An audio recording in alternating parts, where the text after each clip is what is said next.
7 años, 7 malditos años, despertando con el fantasma de su piel sobre la mía, con el eco de una risa que nunca escuché fuera de mis sueños. Javier Alfarsi se incorporó en la cama, con el torso desnudo cubierto por un sudor frío a pesar del aire acondicionado del palacio. Los músculos de su espalda se contrajeron, tensos por la frustración. El fuego que ella encendía en su mente cada noche lo dejaba con un vacío helado al amanecer, una quemadura que ninguna riqueza podía sanar. Las sábanas de seda egipcia, que costaban más que el sueldo anual de un hombre común, se sentían ásperas y vacías sin ella. La había buscado en cada rostro, en cada salón de baile, en cada reunión de directorio desde hacía 7 años, persiguiendo una sombra, una obsesión que lo estaba consumiendo por dentro. ¿Qué harías en su lugar? ¿Cómo se lucha contra un fantasma que se siente más real que la vida misma? Contame desde qué ciudad me estás escuchando. Necesito saber que no estoy solo en esta locura. Y si querés escuchar más historias como esta, suscríbete al canal. El sol de Zarat al-Zahra se filtraba por los inmensos ventanales, bañando de oro los pisos de mármol pulido y los intrincados mosaicos de las paredes. Para el mundo, Javier era el soberano absoluto, un hombre cuya palabra movía mercados y ejércitos, cuya fortuna era una leyenda. Pero en la soledad opulenta de sus aposentos, era solo un hombre atormentado. Se metió bajo el agua helada de la ducha, intentando apagar el calor residual de su cuerpo, el anhelo primitivo que el sueño había dejado anclado en sus huesos. El agua golpeaba su piel, pero no podía lavar la sensación de ella. Se vistió con la precisión de un autómata, un traje italiano hecho a medida, un reloj que valía una fortuna. Cada pieza de su atuendo era una armadura diseñada para proyectar poder e impenetrabilidad, para ocultar la grieta que se abría en su alma cada mañana.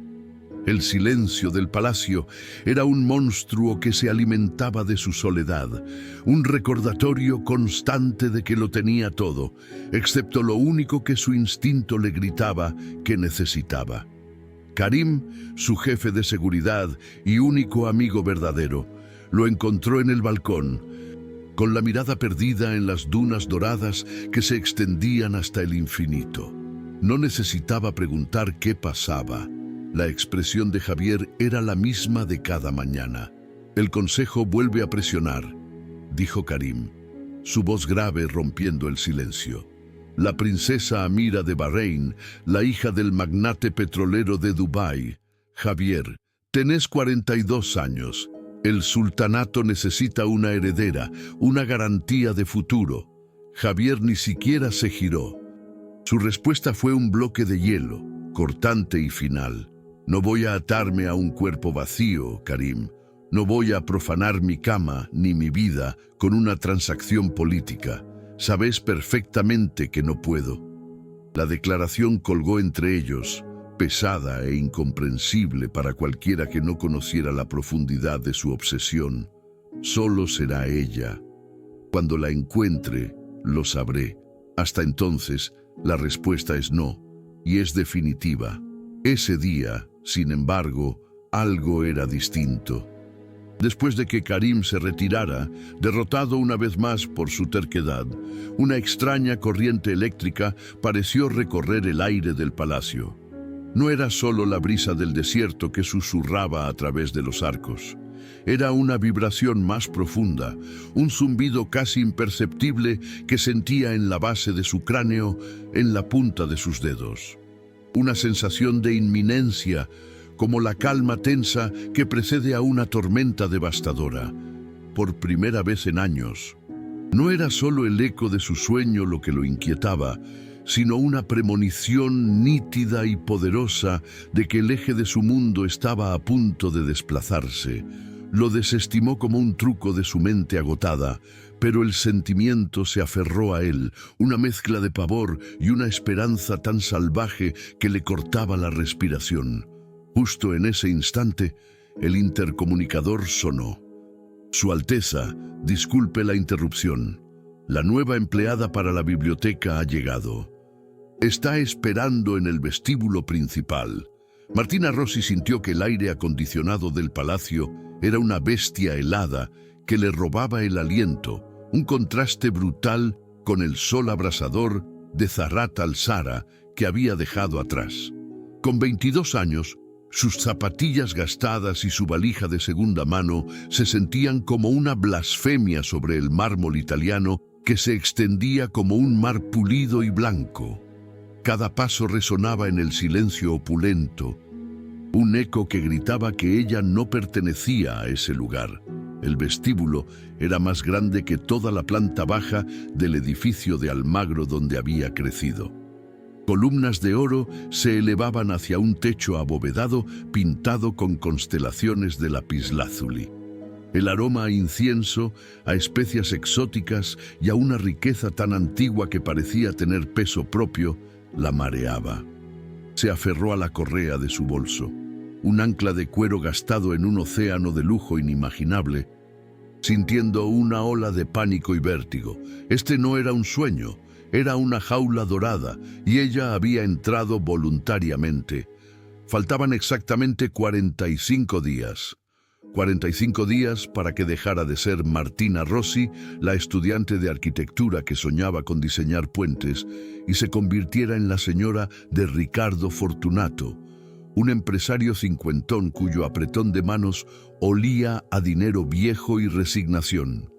El matrimonio había sido un acuerdo, una transacción fría para salvar el honor de su familia y pagar las deudas que la muerte de su padre les había dejado como una soga al cuello. Este trabajo temporal como archivista en la biblioteca del jeque era su última bocanada de aire, un último acto de rebelión silenciosa antes de que las puertas de su vida se cerraran para siempre. Cada segundo dentro de esos muros era un segundo que le robaba su destino inevitable. No buscaba libertad. Eso era un lujo que ya no podía permitirse. Solo buscaba un breve aplazamiento, un último recuerdo de ser dueña de sus propios pasos, aunque caminara por un palacio ajeno. Una mujer mayor, de porte regio y un uniforme impecable, se acercó a ella. Su nombre era Fátima, la jefa de amas de llaves, y sus ojos oscuros la evaluaron con una intensidad que no dejaba lugar a secretos. «Usted debe ser la señorita Rossi», dijo con un acento que suavizaba las erres. Martina asintió, enderezando la espalda, tratando de proyectar una confianza que no sentía.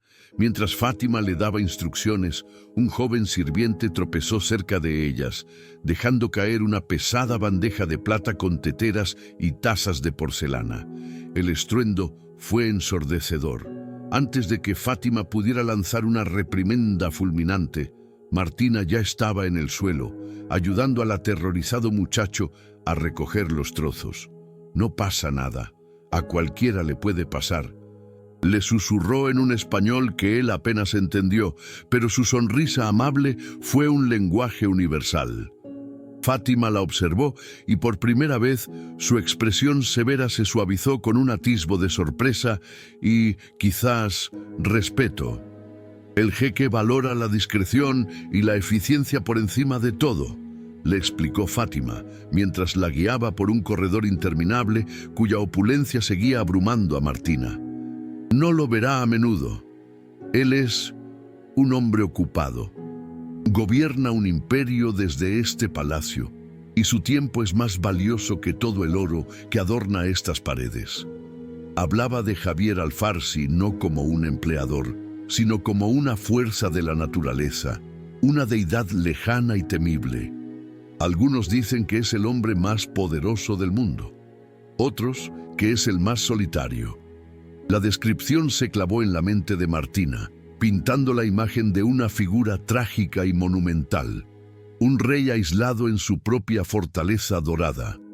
La curiosidad fue un pinchazo agudo y peligroso, una pequeña llama que se encendió en un rincón de su mente, que debía permanecer a oscuras bajo llave. Ella apagó esa llama con la misma rapidez con que había aparecido. No podía permitirse sentir curiosidad. No podía permitirse pensar en el dueño de esa voz que, según los rumores, podía hacer temblar a los mercados bursátiles. Su camino ya estaba trazado. Ricardo Fortunato, Buenos Aires. Una vida de cenas respetables y silencios cómodos. Pensar en otro hombre, especialmente en uno tan inalcanzable y legendario como el Jeque, era una traición no solo a su compromiso, sino a la supervivencia de su familia. Se prometió a sí misma ser una sombra, un fantasma eficiente que catalogaría libros antiguos y contaría los días hasta su partida. Mantendría la cabeza gacha, el corazón cerrado y los ojos fijos en su tarea. Evitaría cualquier posibilidad de encuentro. Construiría un muro invisible a su alrededor para proteger la frágil paz de su resignación. Era la única forma de sobrevivir a esos 45 días sin romperse. Mientras seguía a Fátima hacia la biblioteca, una puerta doble de madera tallada se abrió al final del pasillo y un hombre salió. Martina solo vio su espalda ancha, cubierta por un traje oscuro de corte perfecto, antes de que desapareciera en otra habitación. Pero en ese instante, una corriente eléctrica recorrió el aire, tan potente y real que le erizó la piel de los brazos. Fue una sensación inexplicable, una vibración profunda que pareció resonar en sus huesos, como el eco de una nota musical tocada solo para ella. Se detuvo en seco, con el corazón martillándole el pecho con una fuerza desconocida. Fátima no pareció notarlo. Para Martina, sin embargo, ese momento fue una premonición. Se dio cuenta, con una claridad cruel y aterradora, de que no importaba cuán altos fueran los muros que construyera, en ese palacio cada pasillo, cada sombra y cada latido del corazón le pertenecían al hombre que acababa de jurarse evitar. El destino no pedía permiso. La biblioteca se encontraba en el ala oeste, un laberinto de corredores dorados que parecían diseñados para desorientar a los intrusos. Mientras seguía la espalda rígida de Fátima, un movimiento al final del pasillo, a unos 30 o 40 metros, capturó su atención. Una figura masculina, alta e imponente, emergió de una puerta, recortada contra un ventanal que derramaba una luz cegadora. No pudo distinguir su rostro, solo la silueta ancha y poderosa de sus hombros y la confianza innata en su postura.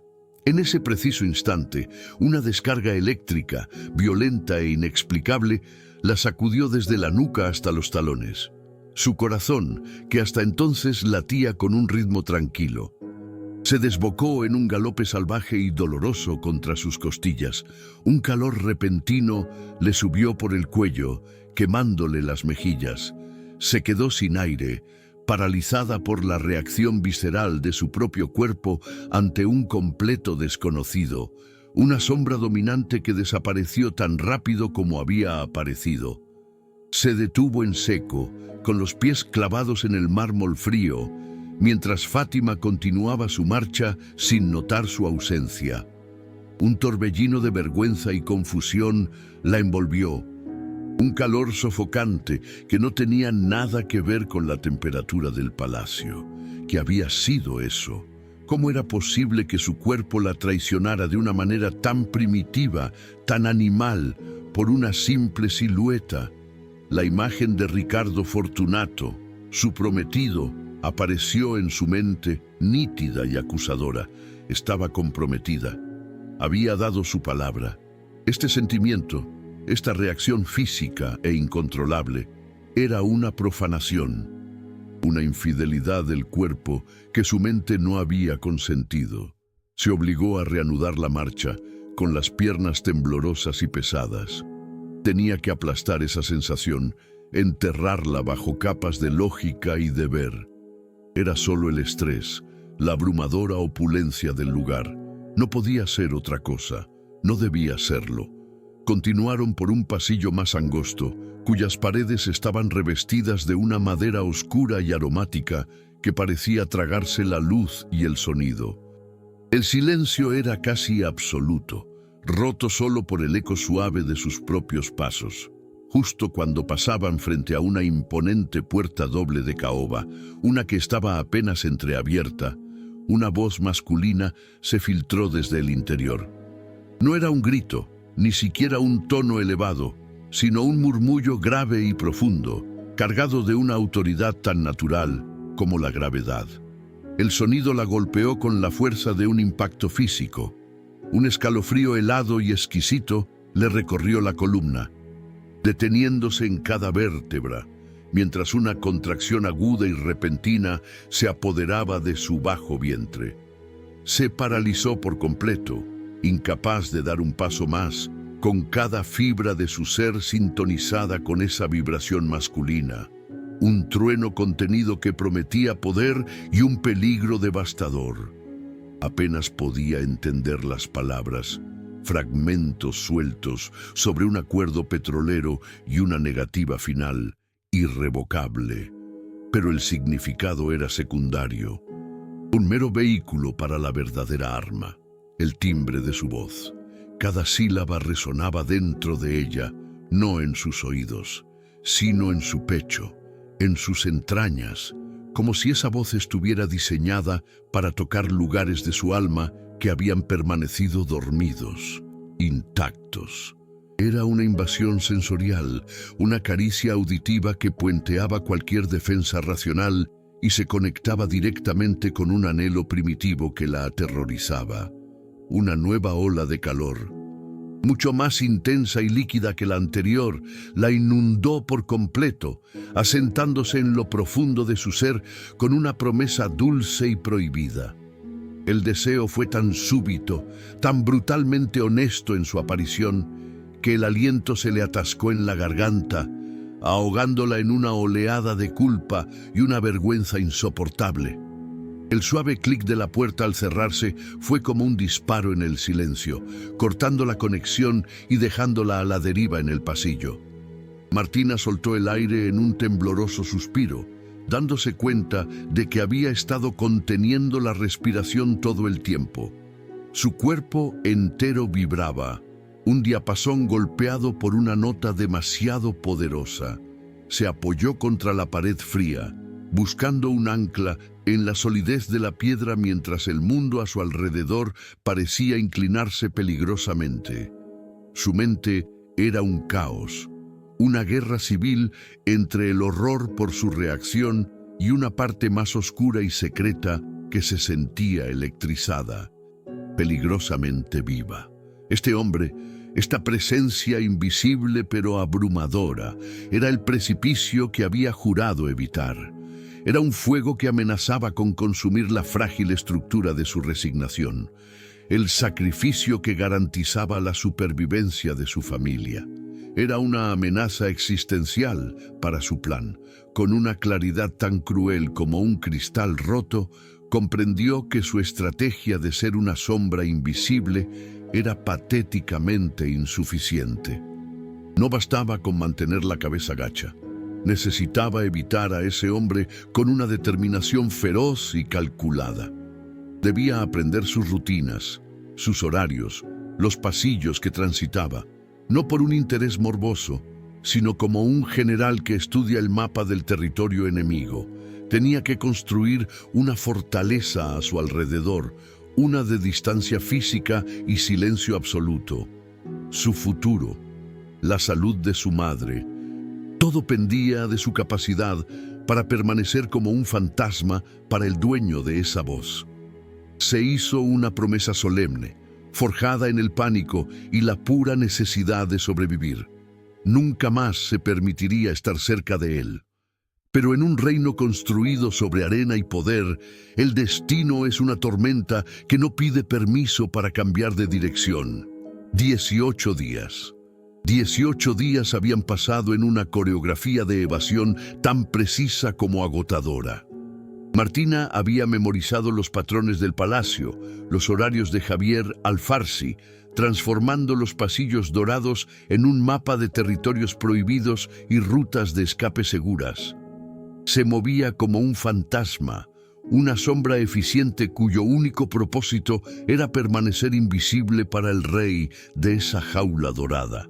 Pero la tensión era un veneno lento que se filtraba en sus venas, un zumbido constante bajo la piel que la dejaba perpetuamente en vilo. Cada vez que una puerta se abría inesperadamente o una voz masculina resonaba a lo lejos, su cuerpo la traicionaba con un respingo violento, un latido salvaje que le martillaba en la garganta. Estaba exhausta, no por el trabajo de catalogar libros, sino por la guerra constante contra su propio instinto, que parecía buscarlo con la misma desesperación con la que su mente intentaba huir. Faltaban 27 días para su boda. 27. El incidente ocurrió en el patio de los jazmines, un oasis de mármol blanco y vegetación exuberante en el corazón del palacio. Martina estaba tomando un breve descanso cuando vio a un niño pequeño, no más de 5 años, hijo de una de las cocineras, persiguiendo una pequeña pelota roja. El niño tropezó y cayó, y la pelota rodó directamente hacia una invaluable urna de jade del siglo XII que descansaba sobre un pedestal de mármol. Sin un segundo de vacilación, en un impulso puramente protector, Martina se lanzó hacia adelante. Su cuerpo se movió con una gracia que no sabía que poseía. Logró desviar la pelota con la punta del pie en el último segundo, pero su envión la hizo chocar contra el pedestal. No fue un golpe fuerte, pero fue suficiente. Un silencio mortal cayó sobre el patio, roto solo por el sonido agudo y enfermizo del jade al fracturarse. Una grieta fina, como un rayo oscuro, ahora recorría el costado de la reliquia. El mundo de Martina se detuvo. Fátima llegó en menos de un minuto, su rostro una máscara de impasibilidad que era más aterradora que cualquier grito. El niño lloraba, aterrorizado. Antes de que Fátima pudiera decir una palabra, Martina se interpuso entre ella y el pequeño, con la espalda recta y la barbilla en alto, aunque por dentro se estaba desmoronando. «Fue mi culpa, completamente mía», dijo, su voz sorprendentemente firme. «El niño no tuvo nada que ver. Yo fui torpe». Se estaba adjudicando una responsabilidad que no le correspondía del todo, un acto de sacrificio instintivo para proteger al inocente. Fátima la miró fijamente, sus ojos oscuros insondables. No dijo nada, simplemente asintió una vez y se fue.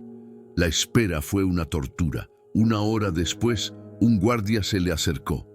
«Señorita Rossi, Su Alteza la espera en su estudio privado».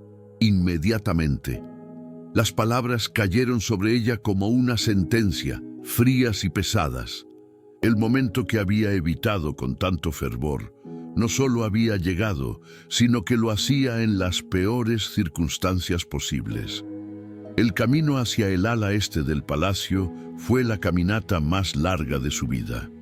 Cada paso sobre el mármol pulido resonaba como el latido de un tambor fúnebre, amplificado por el silencio opresivo de los corredores. Se sentía expuesta, vulnerable, despojada de cualquier defensa. El aire parecía más denso, cargado con una electricidad que le erizaba la piel. Intentó construir un muro en su mente, ladrillo por ladrillo, con pensamientos sobre Ricardo, sobre su deber, sobre Buenos Aires.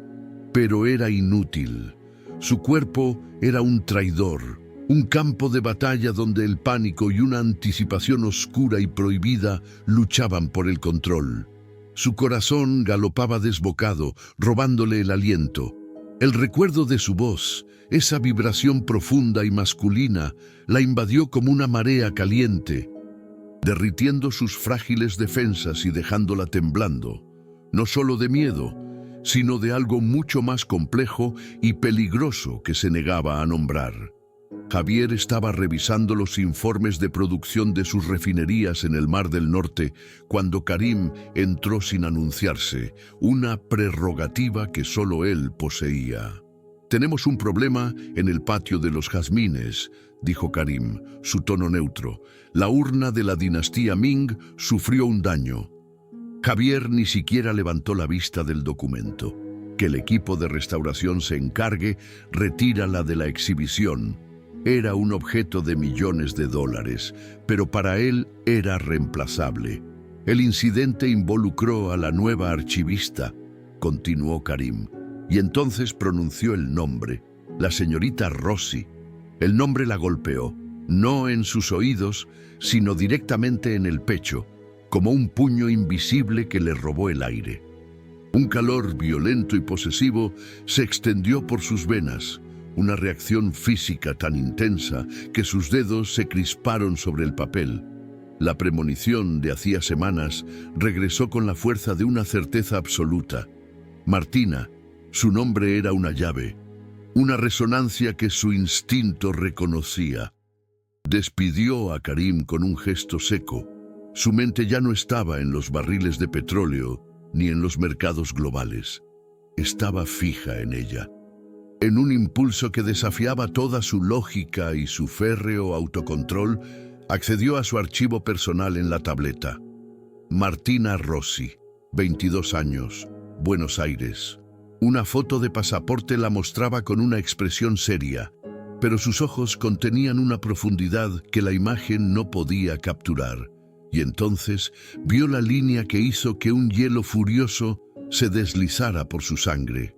Estado civil, comprometida, matrimonio programado. La idea de ella, de esa presencia que lo había perturbado sin siquiera conocerla, perteneciendo a otro hombre, era una aberración, un insulto físico. ¿Por qué?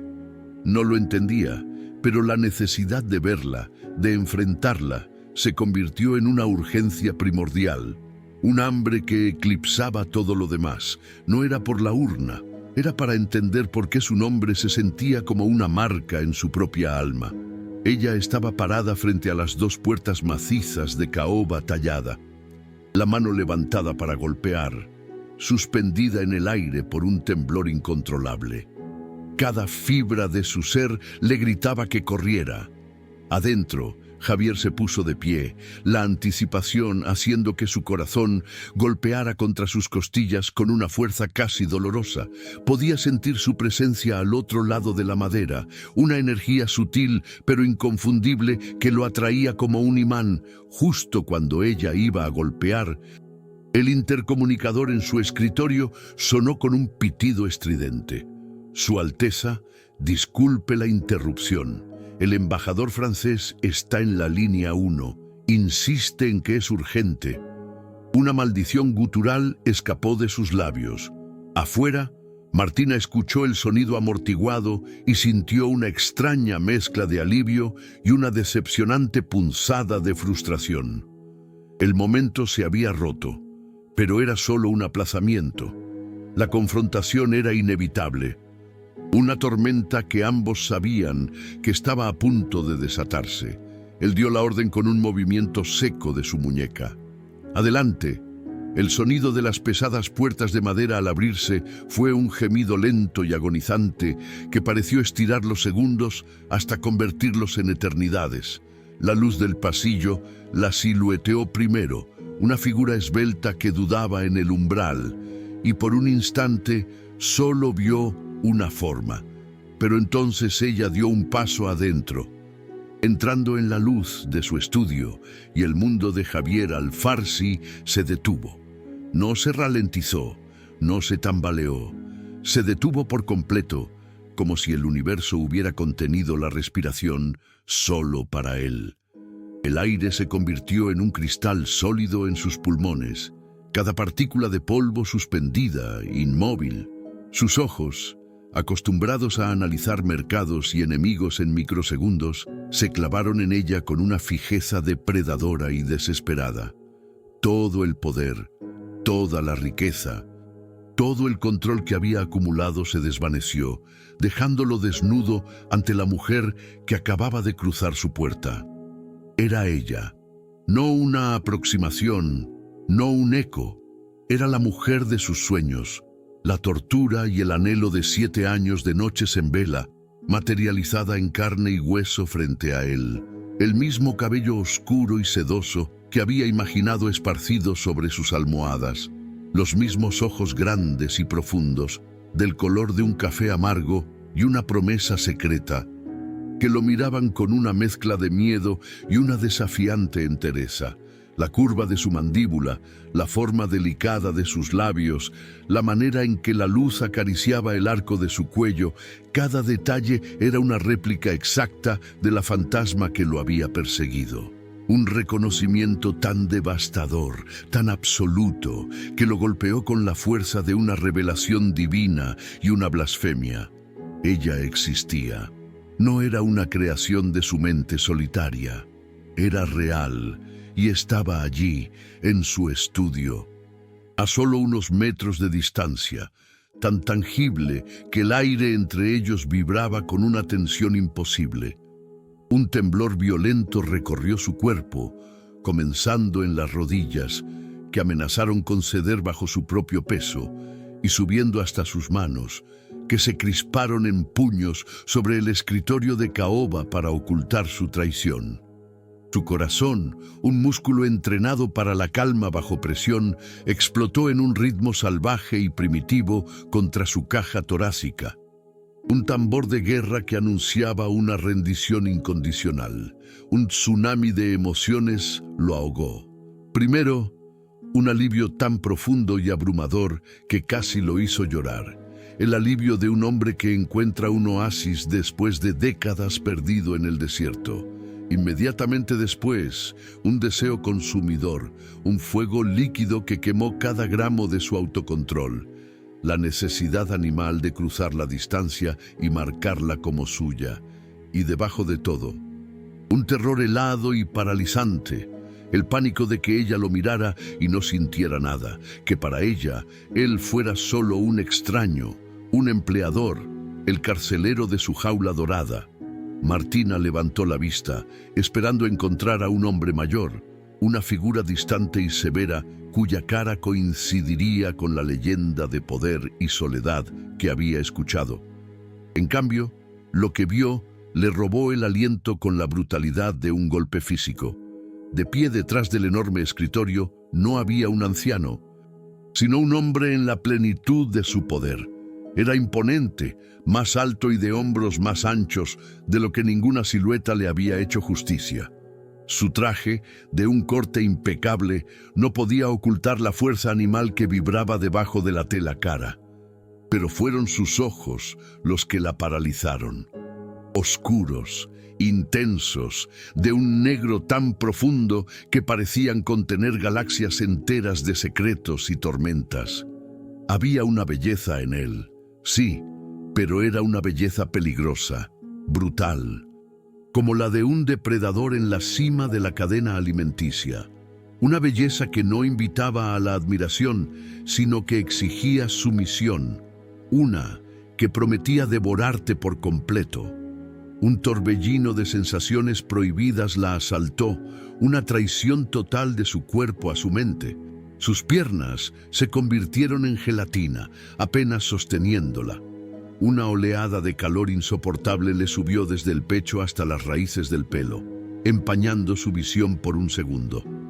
Y con el calor vino algo más, algo vergonzoso y húmedo en lo profundo de su ser, una respuesta física tan primitiva que la llenó de humillación. Pero lo más aterrador no fue el deseo, que dolía como una herida abierta, sino el reconocimiento. No tenía sentido, nunca lo había visto antes, pero una parte antigua y visceral de ella, un instinto enterrado en su ADN, lo conocía. Era como reencontrarse con una parte de su propia alma que no sabía que había perdido. El nombre de Ricardo Fortunato apareció en su mente como un ancla oxidada, un recordatorio de su deber, pero era inútil. Este hombre era un océano, y ella ya se estaba ahogando. El tiempo se detuvo, suspendido en el silencio denso y cargado que llenaba la habitación. Se miraron fijamente, atrapados en una burbuja donde el mundo exterior, con sus reglas, sus compromisos y sus urnas rotas, había dejado de existir. En esa mirada silenciosa se transmitió una vida entera de anhelos. Él vio en ella la respuesta a una pregunta que había olvidado cómo formular. Ella vio en él un peligro y un refugio, una contradicción que la partía en dos. Era una comunicación sin palabras, un reconocimiento mutuo tan profundo y aterrador que ninguno de los dos se atrevía a respirar.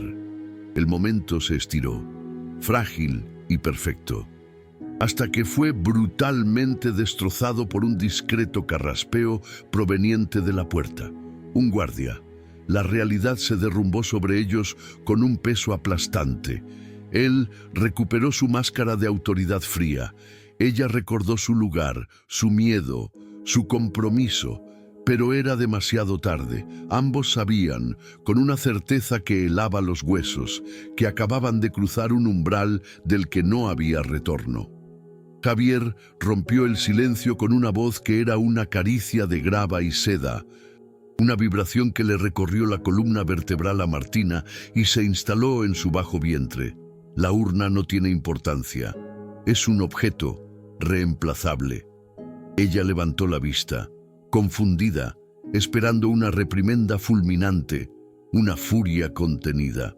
En cambio, encontró sus ojos oscuros fijos en ella, no con ira, sino con una intensidad inquisitiva que la desnudaba capa por capa. ¿Por qué lo hizo?, preguntó él, su voz apenas un murmullo que llenaba la inmensa habitación. No me refiero a tropezar, me refiero a asumir la culpa para proteger al hijo de una cocinera. Podría haberla despedido en el acto. Martina tragó saliva, el corazón martillándole en la garganta, porque era lo correcto. Él es solo un nene. La simpleza de su respuesta pareció desarmarlo. Un músculo se contrajo en su mandíbula. No la despediría. La justificación racional que se dio a sí mismo era que la honestidad era un bien demasiado escaso. La verdad, la aterradora verdad, era que la idea de no volver a verla era un abismo que no se atrevía a contemplar. La decisión de no despedirla alteró el delicado ecosistema del palacio y, más importantemente, la frágil tregua que Martina había intentado forjar con su propio corazón. Los encuentros ya no eran una posibilidad a evitar, sino una certeza diaria y tortuosa. Javier comenzó a aparecer en el ala de la biblioteca con una frecuencia alarmante, usando pretextos tan delgados como el papel de arroz. Solicitaba informes sobre el progreso de la catalogación, un tema que nunca antes le había interesado.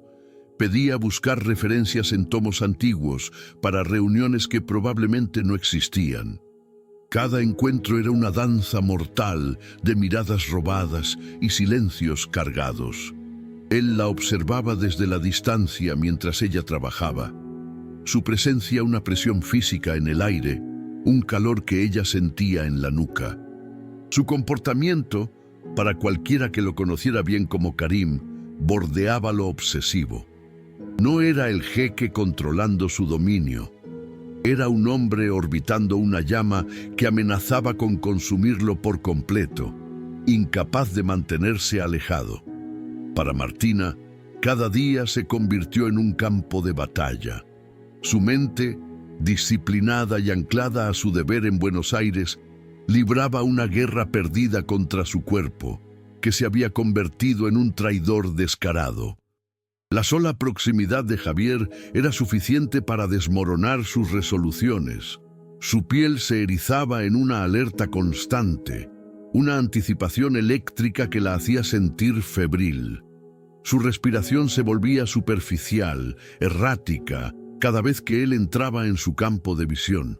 Sus pensamientos, normalmente ordenados y lógicos, se fragmentaban en imágenes inconexas de sus ojos, de la curva de sus labios, del sonido de su voz. Se sentía cazada.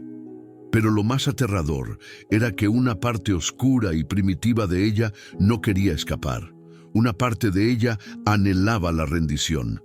La vergüenza de este deseo prohibido era un veneno que la corroía por dentro, haciéndola sentir sucia y desleal al sacrificio que estaba a punto de hacer por su familia. El nombre de Ricardo era un mantra que repetía, pero su eco se debilitaba con cada mirada de Javier. El primer toque fue un accidente. Un evento tan insignificante en su forma y tan cataclísmico en sus consecuencias que partió el tiempo en un antes y un después. Martina estaba en lo alto de una escalera de mano en la biblioteca, intentando alcanzar un pesado volumen de cartografía del siglo XVI. El libro se le resbaló de los dedos. Antes de que pudiera caer, la mano de Javier, que había aparecido de la nada a su lado, se disparó para sujetarlo. En el proceso, el dorso de sus dedos rozó la piel sensible de la muñeca de ella. Fue un contacto de menos de un segundo, pero una descarga de 1000 voltios pareció atravesarlos a ambos. El aire crepitó. Una corriente de fuego líquido subió por el brazo de Martina, incendiando cada terminación nerviosa hasta llegar a su corazón, que se detuvo y luego se reinició con una violencia dolorosa. Se quedaron congelados, él con la mano aún en el aire, ella mirándolo desde la escalera, con los ojos muy abiertos por el shock. El mundo entero se redujo a ese punto de contacto, a esa marca invisible y ardiente. Las horas que siguieron a ese roce fueron una tortura de una nueva intensidad. La obsesión, que antes había sido un fuego lento, ahora era un infierno rugiente e incontrolable. Martina no podía dejar de tocarse la muñeca, donde la piel todavía parecía arder con el fantasma del calor de él. El recuerdo del contacto era una cicatriz invisible que pulsaba con vida propia, un recordatorio constante de su traición física y emocional. Para Javier, la experiencia fue aún más devastadora. Ese breve contacto había destrozado el último vestigio de su legendario autocontrol. Confirmó que la conexión no era una fantasía de su mente solitaria, sino una fuerza elemental, física y tangible que lo estaba deshaciendo. Se encerró en su estudio, incapaz de concentrarse en los informes multimillonarios que tenía delante. Su mirada se perdía en su propia mano, la misma que la había tocado, como si pudiera ver la chispa que había saltado entre ellos. Una chispa que prometía un incendio forestal si se le permitía crecer. Justo cuando la tensión dentro de los muros del palacio se había vuelto casi insoportable, el mundo exterior irrumpió con una crueldad calculada. Un sobre con sellos argentinos llegó para Martina. La caligrafía elegante y temblorosa de su madre llenaba la página, cada palabra una mezcla de amor y una presión insidiosa. Hablaba de su salud, que mejoraba gracias a la tranquilidad que le daba el compromiso. Mencionaba a Ricardo, su paciencia, su generosidad, los planes para la pequeña ceremonia civil. Cada frase era un clavo más en el ataúd de la libertad de Martina. El papel se sentía pesado en sus manos, como una losa de mármol. El rostro de su madre, frágil y esperanzado, se superponía con la imagen de los ojos oscuros de Javier. La carta era un recordatorio brutal de la realidad. Su cuerpo y su corazón podían estar en Sarrat al-Zahra, pero su futuro, su deber y el destino de su familia estaban sellados en Buenos Aires. El pánico, frío y afilado, le perforó el pecho, dejándola sin aire. Esa noche, por primera vez en años, Javier Al-Farsi parecía un hombre derrotado. Karim lo encontró en el balcón, no contemplando su reino, sino mirando fijamente una copa de whisky, como si contuviera las respuestas al universo. «¿Qué te pasa, Javier?», preguntó Karim, su voz suave, la de un amigo, no la de un subordinado. «No sos vos mismo desde que llegó esa chica».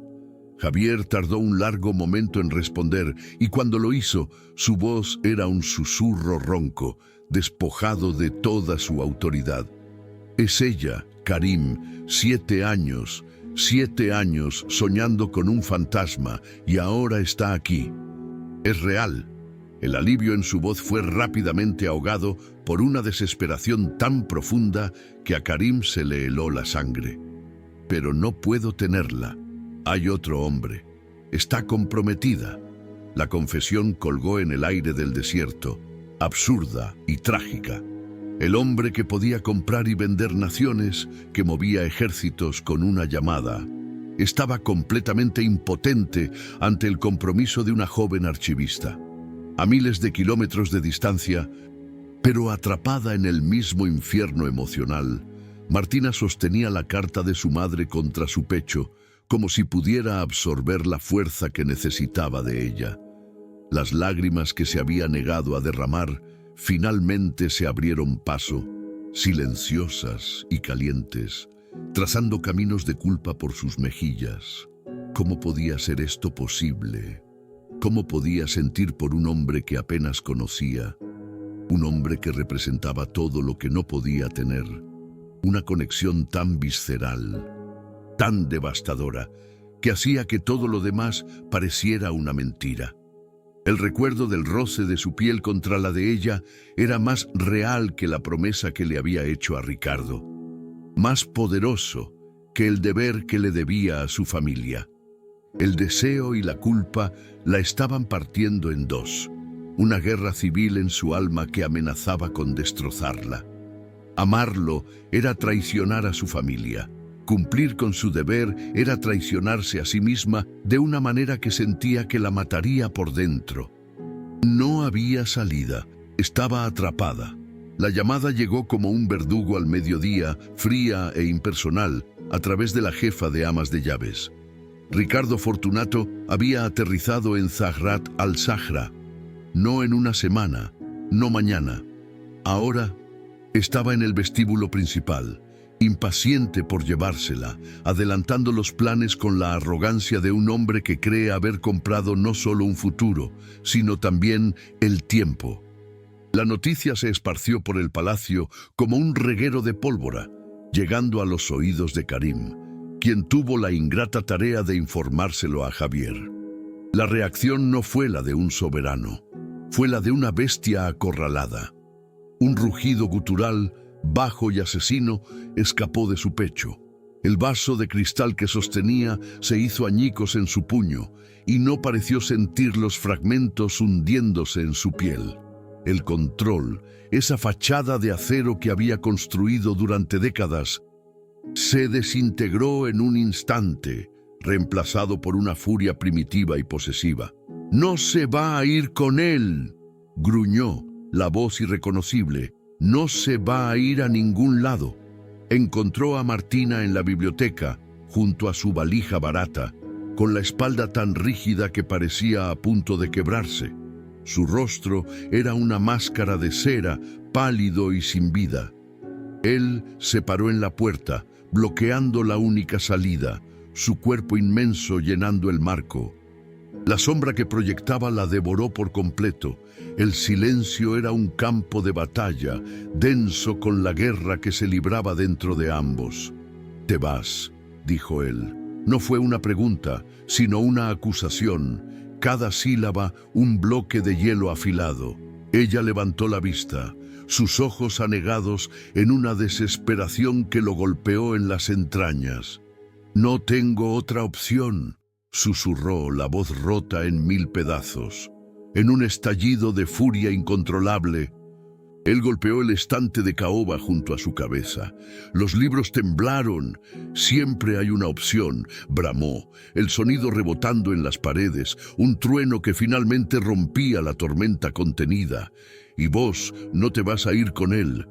Las lágrimas que ella había contenido con tanta ferocidad finalmente se derramaron, un torrente silencioso de rendición. Su cuerpo se sacudió con sollozos ahogados y la verdad brotó de ella como sangre de una herida abierta. Le habló de las deudas de su padre, de la enfermedad de su madre, de la amenaza de los prestamistas, de la promesa que la encadenaba a Ricardo Fortunato como un ancla al fondo del mar. Es un acuerdo, ¿entendés? Un negocio para salvarlos. Sollozó con la cara entre las manos. No siento nada por él, absolutamente nada. Levantó la cabeza, sus ojos encontrando los suyos, y la confesión final salió en un susurro devastador. Y desde que te vi, desde que escuché tu voz, siento todo por vos. Me aterra, me consume, me hace sentir la peor persona del mundo, pero es la única verdad que me queda. Estoy atrapada, Javier, y me estoy ahogando.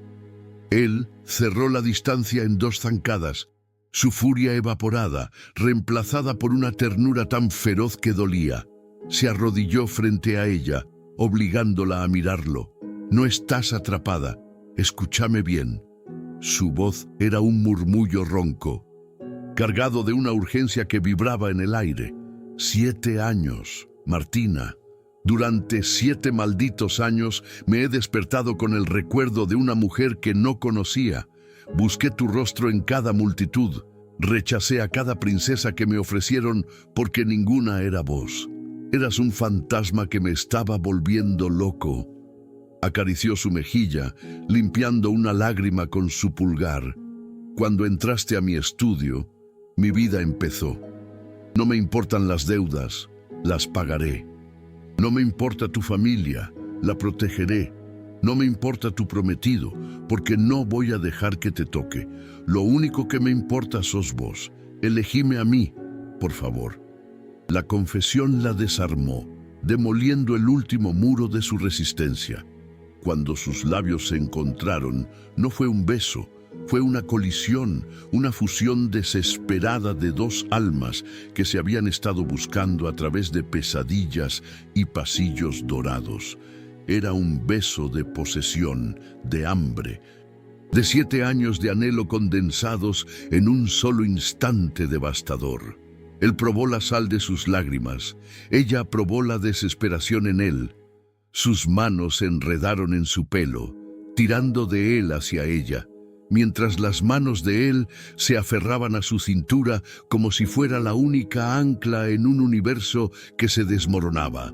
Era calor y fuego, un reconocimiento tan profundo que borraba el pasado y el futuro. Pero la realidad es una intrusa cruel. El sonido de pasos acercándose por el pasillo los separó como un disparo. «No puedo», jadeó ella, el corazón roto, mi palabra, mi mamá. El abismo entre el querer y el deber era insalvable. Fátima apareció en el umbral, su rostro impasible, pero sus ojos llenos de una compasión no expresada. «Señorita Rossi, el señor Fortunato la está esperando». Cada palabra fue un martillazo en el ataúd de su esperanza. Martina se puso de pie, sus piernas temblando. Le dio a Javier una última mirada, una súplica silenciosa que lo desgarró por dentro. «Tengo que ir», susurró, y fue la frase más dolorosa que ambos habían escuchado jamás. Él no se movió. Se quedó allí, viéndola recoger su valija y caminar hacia su destino. Cada paso de ella, un cuchillo girando en su pecho. La dejó irse de la biblioteca. Sí, pero un juramento mudo se forjó en el fuego de su alma. Esto no era un final, era una declaración de guerra. No iba a perderla. Si tenía que paralizar un continente, si tenía que quemar un imperio hasta los cimientos para recuperarla, lo haría. El enfrentamiento final no era una posibilidad, era una certeza. La partida fue una muerte silenciosa. Mientras el auto de lujo se alejaba del palacio, Martina no se permitió mirar atrás, sabiendo que si lo hacía, el frágil hilo de su compostura se rompería en 1000 pedazos. Ricardo Fortunato hablaba a su lado, su voz un zumbido monótono sobre contratos y conexiones sociales, pero ella no oía nada más que el eco de la voz de Javier diciendo su nombre. Cada kilómetro que la separaba de él era una herida física, un desgarro en su alma. Al pasar por los jardines, vio al pequeño hijo de la cocinera, quien la saludó con la mano, con una tristeza confusa en sus ojos infantiles. Esa imagen fue la última gota. Tuvo que clavar las uñas en las palmas de sus manos para no gritarle al conductor que diera la vuelta, que la llevara de regreso al único lugar donde, en cuestión de días, se había sentido más viva y más en casa que en toda su existencia. La resignación era una máscara de hielo sobre un infierno de dolor. El silencio que Javier siempre había valorado se convirtió en su torturador personal. El inmenso palacio, antes un símbolo de su poder, ahora era una tumba dorada que se hacía eco de la ausencia de ella. No comía, no dormía, pasaba las horas encerrado en su estudio, con la mirada perdida en la silla vacía donde ella se había sentado, reviviendo cada segundo de su confesión, el sabor salado de sus lágrimas en el beso desesperado. Karim lo encontró al amanecer, con la misma ropa del día anterior, una barba de 2 días oscureciéndole la mandíbula y los ojos inyectados en sangre. ¿Hasta cuándo, Javier?, le preguntó su amigo, la preocupación tiñendo su voz. «Tenés un imperio que dirigir». Javier ni siquiera se giró. Su poder, su fortuna, todo era ceniza en su boca. Por primera vez en su vida, el hombre que podía comprar el mundo se sentía completamente indigente, porque había dejado ir lo único que no tenía precio. Faltaban solo 2 horas para la ceremonia. El salón del hotel más exclusivo de Zarat al-Sara estaba decorado con miles de orquídeas blancas, un derroche de opulencia que a Martina le revolvía el estómago. Se sentía como una muñeca de porcelana a la que vestían para su propio funeral. El vestido de novia, una creación de un diseñador parisino que costaba más de lo que ella ganaría en 10 vidas. Se sentía como una armadura pesada y fría, una jaula de seda y encaje que la asfixiaba lentamente. Su madre, que había llegado esa mañana, lloraba de felicidad, ajena a la procesión de fantasmas que desfilaba por los ojos de su hija. Martina se miró en el espejo de cuerpo entero y no se reconoció. Vio a una extraña, una mártir con los ojos vacíos, una mujer que había vendido su alma por un puñado de seguridad. La inevitabilidad de su destino era una ola negra que amenazaba con ahogarla para siempre. En el palacio, Javier seguía inmóvil, perdido en su laberinto de arrepentimiento. Fue Karim quien, sin saberlo, encendió la mecha. «Tenés que olvidarla, Javier. Fue lo correcto. Un hombre con tu honor no podía hacer otra cosa». La palabra honor lo golpeó con la fuerza de un rayo. ¿Honor? ¿Qué honor había en dejar que la mujer que amaba se sacrificara en un matrimonio sin alma? ¿Qué nobleza había en condenarla a una vida de miseria silenciosa para proteger su propio orgullo, su estúpido código? Una claridad brutal y violenta cortó la niebla de su desesperación. El recuerdo de sus ojos, suplicándole, lo atravesó. El poder no significaba nada si no podía usarlo para protegerla. El reino, el dinero, el escándalo diplomático, todo se desvaneció. Solo quedaba ella. No era una cuestión de honor, era una cuestión de supervivencia. No podía vivir en un mundo donde ella no fuera suya. No quería, frente al espejo, con el velo ya puesto, la revelación la golpeó con la misma fuerza devastadora. Estaba cometiendo el error más grande de su vida. Una vida con Ricardo no sería una vida, sería una condena perpetua, una lenta asfixia del espíritu en una prisión de lujos y silencios. Pensó en Javier, en la forma en que la miraba, como si viera directamente dentro de su alma, en la electricidad de su roce, en la desesperación de su beso. Eso era real, eso era estar viva. Por primera vez, una furia helada reemplazó a la resignación. ¿Por qué el sacrificio tenía que ser siempre suyo? ¿Por qué la felicidad de su madre debía construirse sobre las ruinas de la suya? Una chispa de rebelión, salvaje y desafiante, se encendió en su pecho. Podía decir que no, podía huir, pero justo en ese instante, la marcha nupcial comenzó a sonar suavemente a través de las puertas cerradas. El tiempo se había acabado. ¿O no? El Javier que se puso de pie ya no era el hombre atormentado de hacía unos minutos. Era el soberano, el depredador, un hombre con un propósito letal. La parálisis se había hecho añicos, reemplazada por una determinación tan fría y afilada como el acero. Karim preparó el helicóptero. Ahora, ordenó, su voz un trueno bajo que no admitía discusión. Su amigo intentó razonar con él, hablándole del escándalo internacional, de las consecuencias. Vas a provocar una guerra diplomática por una chica. Javier lo miró, y en sus ojos oscuros ardía un fuego antiguo y posesivo. Que el mundo arda. Voy a buscar a mi mujer. Se movía con una velocidad y una gracia mortales, poniéndose un saco, tomando un juego de llaves. Ya no había dudas, solo una certeza absoluta. Nada ni nadie en la tierra lo detendría. Mientras tanto, en el salón principal, las grandes puertas de madera se abrían lentamente, revelando la figura de la novia en el umbral. Las primeras notas de la marcha nupcial fueron una sentencia de muerte. Martina caminaba por el pasillo alfombrado del salón, un autómata vestido de seda y encaje, con el brazo enganchado al de un primo lejano que olía a colonia barata. El lugar era un sueño de opulencia. Miles de orquídeas blancas colgaban del techo, su perfume dulce y denso la asfixiaba. Los invitados eran un mar de caras desconocidas, sonrisas falsas y joyas que brillaban con una luz fría y cruel. A su lado, en el altar improvisado, Ricardo Fortunato la esperaba con una sonrisa de propietario. Sus ojos pequeños y codiciosos, recorriendo su cuerpo como si ya estuviera calculando el retorno de su inversión.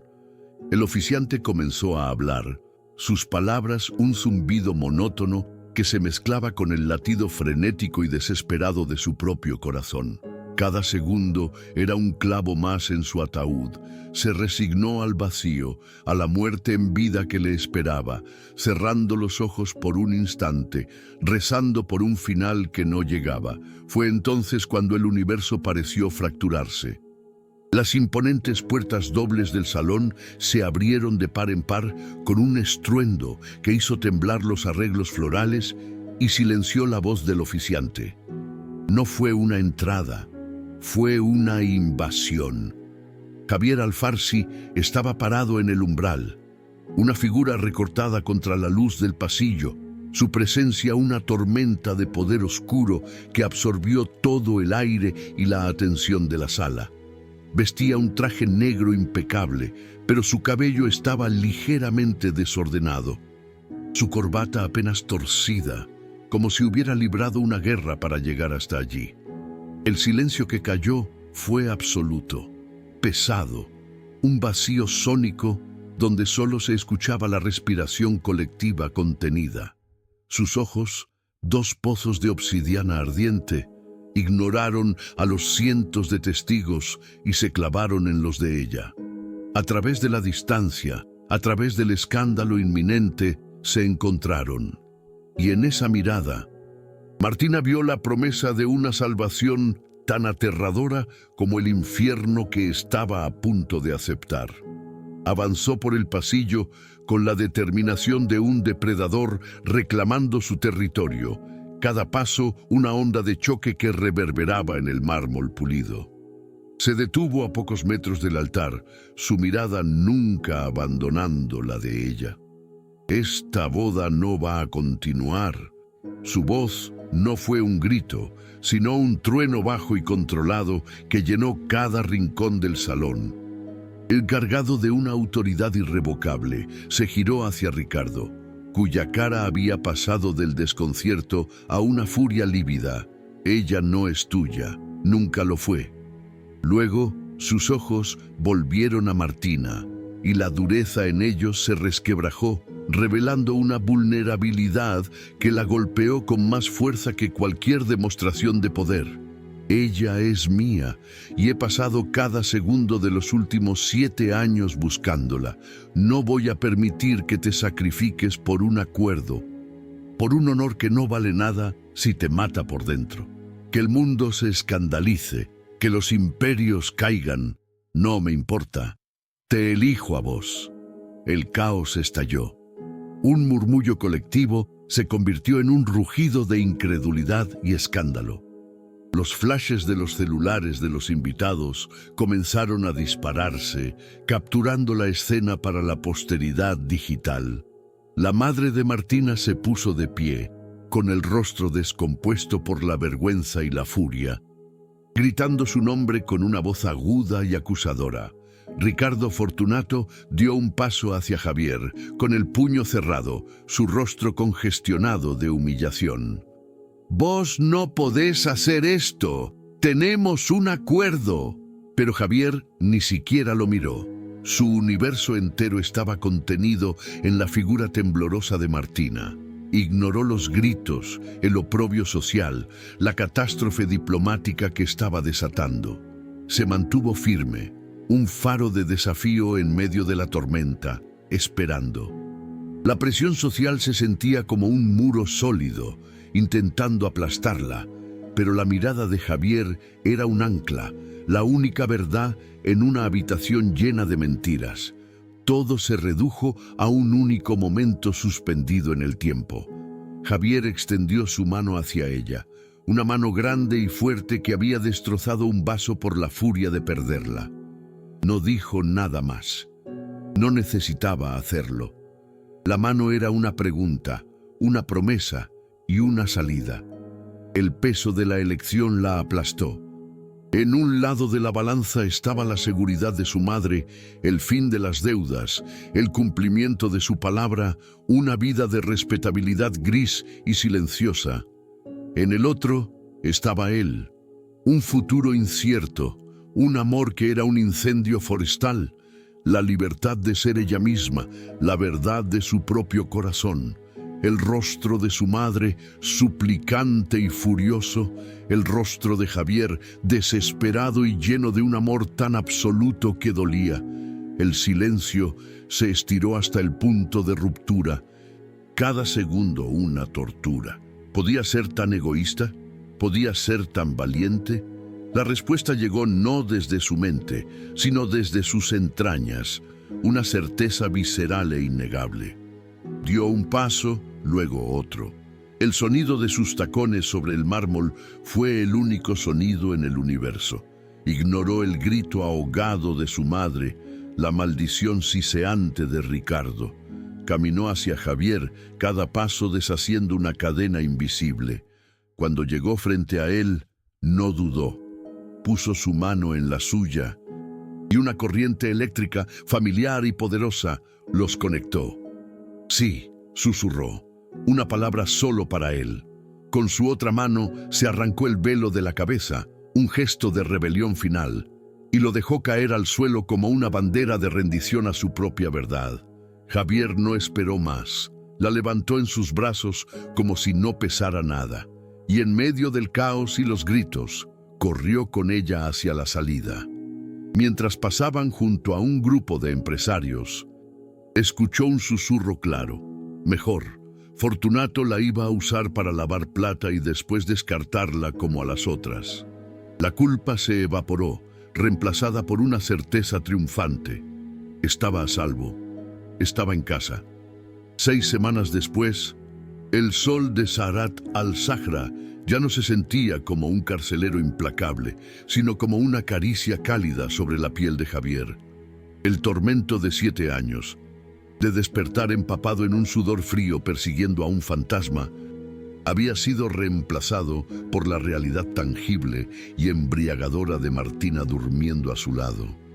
El aroma a jazmín y a ella se había impregnado en las sábanas de seda egipcia, que ya no se sentían ásperas y vacías. sino como el nido que siempre había anhelado sin saberlo. Se despertaba antes del amanecer solo para observarla, para memorizar la curva de su cuello, el suave aleteo de sus pestañas sobre sus mejillas, la forma en que su mano buscaba la suya incluso en sueños. La paz que ella le había traído era un bálsamo que había sanado una herida que creía incurable. El imperio, el poder, la fortuna, todo palidecía ante la simple y abrumadora verdad de tenerla allí, real y suya, convirtiendo su jaula dorada en un hogar. La validación de su elección llegó de la manera más cruda e inesperada, servida en una bandeja de plata digital por Karim una mañana durante el desayuno. En la pantalla de la tableta, un titular internacional gritaba la noticia: cae Imperio de Ricardo Fortunato por masivo lavado de activos y red de estafas. El artículo detallaba una operación criminal que usaba matrimonios de conveniencia para legitimar fortunas ilícitas, descartando a las esposas una vez que cumplían su propósito. Un escalofrío helado recorrió la espalda de Martina al leerlo. No fue solo un escape de un matrimonio sin amor. Fue una salvación de una vida de complicidad forzada, peligro y una eventual destrucción. El aire se le escapó de los pulmones en un suspiro tembloroso, una mezcla de horror y un alivio tan profundo que casi la hizo llorar. Javier la envolvió con sus brazos, su cuerpo un escudo sólido y protector. «Te salvé de él mucho antes de saber de qué te estaba salvando», susurró contra su pelo, y en esa frase, cualquier rastro de culpa que ella pudiera haber albergado se disolvió para siempre. El palacio, antes un mausoleo de silencio y soledad, ahora rebosaba de una vida nueva y cálida. Karim, su amigo y consejero, lo admitió una tarde con una sonrisa resignada. «Me equivoqué, Javier. Pensé que era un capricho, pero esta mujer te devolvió la vida que la corona te había robado». Incluso la madre de Martina, después de una visita tensa que se transformó en semanas de asombro, finalmente cedió. Ver a su hija no como una pieza de sacrificio, sino como la reina indiscutible del corazón de un hombre que la adoraba, demolió sus últimas defensas. Ahora pasaba largas temporadas allí, maravillada por la felicidad genuina que irradiaba Martina. El pequeño hijo de la cocinera, a quien Martina había protegido, ahora corría por los jardines sin miedo, a menudo llevándole flores silvestres, un símbolo viviente de cómo el amor y la valentía de ella habían transformado cada rincón de ese reino, ablandando los corazones más duros y permitiendo que la alegría floreciera en el desierto. Una noche estaban en el mismo balcón donde Javier había pasado incontables horas atormentado por su soledad. La luna llena bañaba las dunas en una plata líquida. Él la abrazó por la espalda, apoyando la barbilla en su hombro, inhalando su aroma. «Antes, desde aquí, solo veía un mar de arena», le dijo, su voz un murmullo profundo contra su piel. «Un imperio vasto, poderoso y completamente vacío.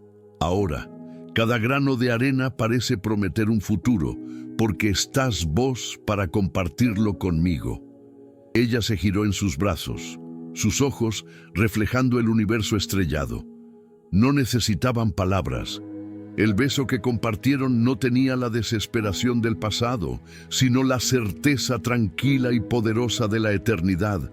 7 años buscando un fantasma. Y ahora, sosteniéndola entre sus brazos, bajo el cielo del desierto que finalmente se sentía como un hogar, Javier Al-Farsi supo que su búsqueda había terminado y que su verdadera vida, la que importaba, recién acababa de empezar.